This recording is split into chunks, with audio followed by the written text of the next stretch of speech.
People chilling in the middle of the city just gooning. I don't know what's worse, the niggas in the middle of the city gooning or the niggas just standing directly next to them of their own free will. Look at this guy reading the newspaper. I am so happy to see that beautiful face. My name is Kari or Kuno0. I hope you had a fantastic Thanksgiving. Happy Monday also. Today we are going over one of my favorite animes that Netflix has released. If you paid any attention to the thumbnail or the title of the video, you already know that it's Cyberpunk Edgerunners. If y'all give me the 3K by the end of the year, I'll throw on a crop top and some booty shorts and I'll start shaking ass. Is this nigga serious? Yo, so bro, like I was saying, that bitch was telling me that she didn't want to split the bill. And I'm like, what you mean you don't want to split the bill? Oh, hold on, one sec. Who the fuck are you? The fuck away from the window. Fuck. Yup, that's how we started it off. Nigga was chilling, minding his business, talking to the bros, and he got blasted. After watching their mans get boomed, everyone just starts lining this man up. And after a little bit, you have to realize that the bullets are actively bouncing off of him. If it's not working, then stop doing it. That's like telling Luka to keep playing defense. That goes the same for this guy right here waiting behind the car. He waits for his opportunity as he's reloading and he gets fucking decapitated. Just cut over to the main character, bro. This is our boy Davey. This man Davey just got done watching the most realistic gooning tape on his Ultra HD VR headset. And like 15 years when they make one of those, let me get one off the rip. David's mama is a single working parent, and might I add that she is a bad bitch. Davey takes his ass to school and we see what this city is like in the daytime. And that really makes me wonder, why the hell would anyone want to live here? This nigga has a blick pointed at his chest. Then there are just people chilling in the middle of the city just gooning. I don't know what's worse, the niggas in the middle of the city gooning or the niggas just standing directly next to them of their own free will. Look at this guy reading the newspaper, bro. It better be something important like LeBron James retired or something. When Davey finally make it to school, this nigga starts getting clowned almost immediately by some fuck ass niggas. Davey boots up his dainty ass VR system and it corrupts the entire classroom. I was about to fry these bullies for fucking with my mans for no reason, but I'm not gonna lie, this is a very valid reason for them to hate him. On the ride home, Davey and his mom are just, talking. You know how moms be after you get in trouble at school. And then when Davey trying to rebuttal, Gloria wanna bring out the tears. Man, why I oughta slap the fuck out your ass, Gloria! The rest of the way home, it is a little bit quiet, but David looks over and then they just start getting blasted with guns. Don't ask me why, I forgot. David's fine ass mom gets thrown out the car, but the trauma team pulls up. So now David's mom is gonna be good, right? Because she just got thrown out of the fucking car. Tell me why these fuck ass niggas said some, hey yo Tommy, what?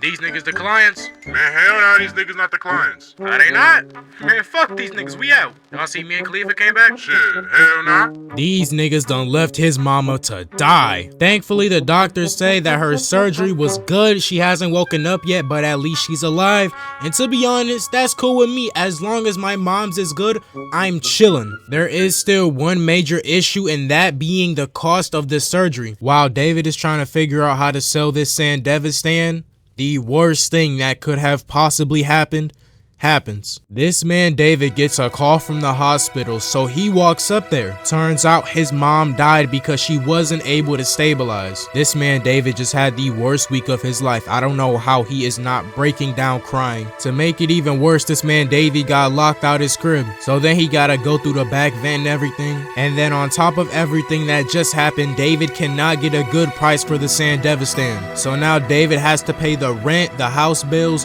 and the hospital bills. Then his bully call him on some bullshit. Hey, what's good, pussy? Cotswell here, me and my boys, I heard about your mama. That's tough, we sorry about that. Sorry that her son was a bitch-ass nigga that can't ever do anything correctly. And Cotswell fucking with him over his dead moms was eventually the turning point for our boy Davey. So he pulls up on Doc and he has the Sandy. So I'm thinking like, oh, okay, he finally went down to the price that Doc gave him. No, hey Doc, put this bitch on my back meat right now.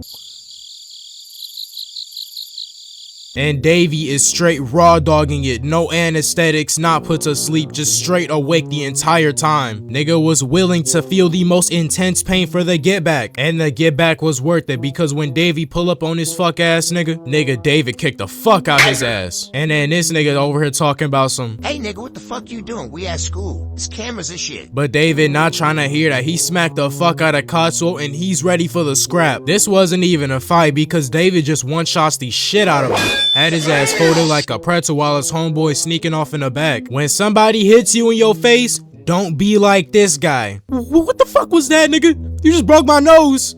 Oh, nigga, you're cooked. My dad got stocks on this school, nigga. You're cooked. I promise you, you're getting expelled. Which one of y'all bitch ass niggas sent me my son getting punked in class? God damn, this nigga's a bitch. While David is on the fair minding his business, he ends up smelling some bad bitch's perfume. So David keeps on looking around for her to no avail, but eventually he finds her. And what is she doing? She over here pickpocketing niggas' chips out of their necks and shit without them noticing. But hold up, run that shit back real quick. Why is she standing so seductively though? You weird ass bitch, this ain't no goddamn fashion show. I oughta slap the shit out of you. Now eventually old girl gets to my boy Davey, and when she tries to take his chip, he activates his sandevistan, speed blitzes behind her, and grabs her arm. I'm not gonna lie, Davey, that was sexy as shit right there. That's plus 10 aura. But then he loses that aura because in the face of a bad bitch, he starts to fold. Because this chick rips his jacket down and pins him up against the wall. Oh my god, stop, you're so rough. You some freaky ass nigga! But while this chick got David pressed up against the wall, they end up coming to an agreement. Oh, and by the way, if you for some reason have never watched the show, this chick is Lucy right here. But anyways, their plan is to go around using David's sandevistan to just snatch everybody's chips without them noticing. And even if they do notice, they're too slow to do anything about it. Of course, every ability has its drawbacks because the overuse of the sandy made that nigga pass out. So after Lucy calls 911, you would expect David to be good. The paramedic pulled out a gun on this nigga because his hardware is expensive. This man cannot catch a break. But after Lucy disarms that bitch ass nigga, she get hella close. I know he's fighting demons right now being strapped down. And then these two are surfing down the highway without any casualties, might I add you, like they are completely fine. She is dodging cars while David is on the gurney. Do you know how insane that is? And then this scene right here, when they make eye contact, this is when I automatically knew this nigga was gonna be stuck on this girl for the rest of the show. They be making it crazy obvious when the main character fall in love, bro. These two go back to Lucy's crib and have a devious combination of alcohol and cigarettes. But on a cute note, these two actually went on a date on the moon. Like, that's actually kind of cool, you know? Yes, it was in VR, but y'all do see the vision, you know? Like, it's just a cool concept. But unfortunately, it was too good to be true because Lucy done set my mans up. After David finds out that these guys are cyberpunks, he wants to join them. Girl on the left is Dorio, guy in the middle is Main, guy on the right is Pilar, don't forget it. The plan is simple. David uses the Sandy to get the guy's key and then pass it over to Dorio so that she can make a copy and David can replace the key without dude noticing. But unfortunately, dude has to go because his boss wants him back at home base or something. Obviously, this is not good because the key ain't done loading. That's when they call in Becca. She comes in with a distraction, spills some drink on him, then she starts rubbing his meat to distract him. I don't approve of your methods, but as long as it gets done. The absolute second David and Lucy get the data out of the car, this nigga pulls up, just start up and fire on the windows with zero regard for his own car. So Main just like, you know what, fuck it, take the whole car, get up out of there. This nigga David like, but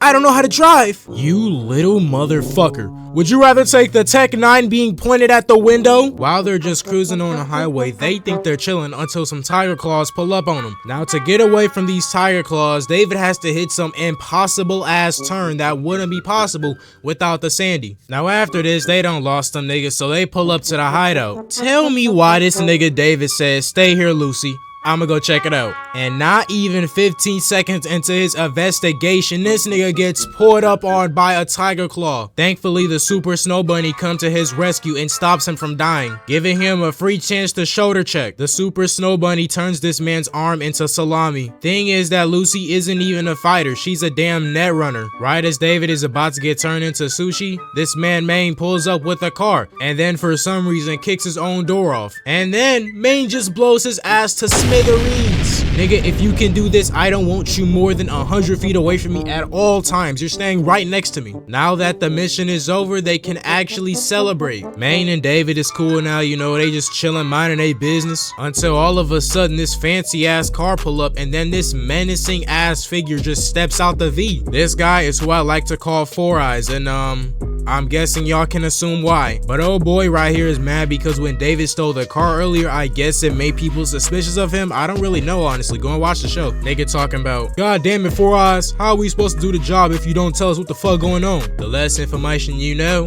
the lower the risk it is for us.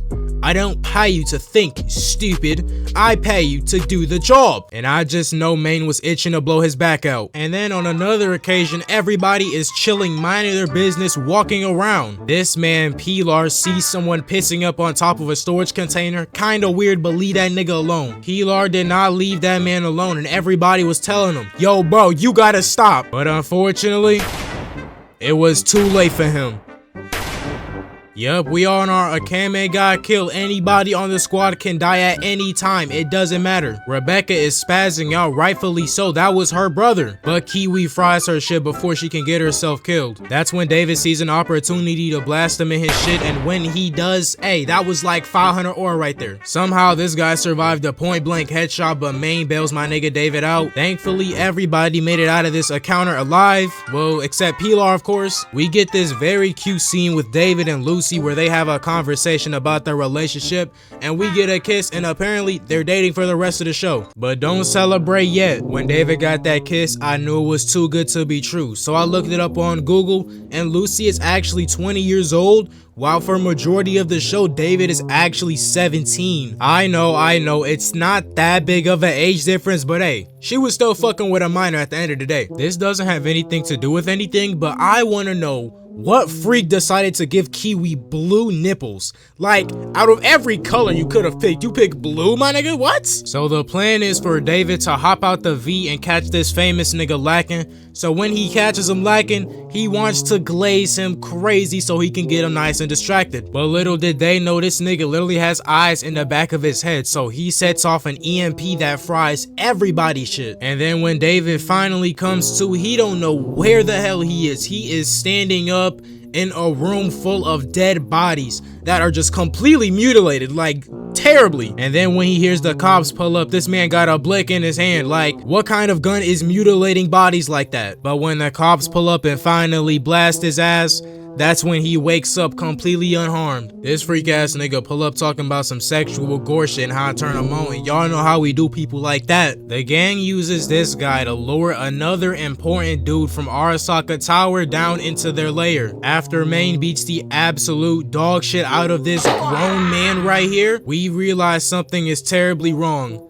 This guy in the back, he got hit with a needle in the throat. So now he's just bleeding out, and there's nothing we can do about it. But instead of dying normally, this nigga wants to look David dead in his eyes and smile. You freak ass nigga, don't you smile at me. So David just walks the fuck away, cause what else do you do? Huh, smoking your pack, puss ass nigga.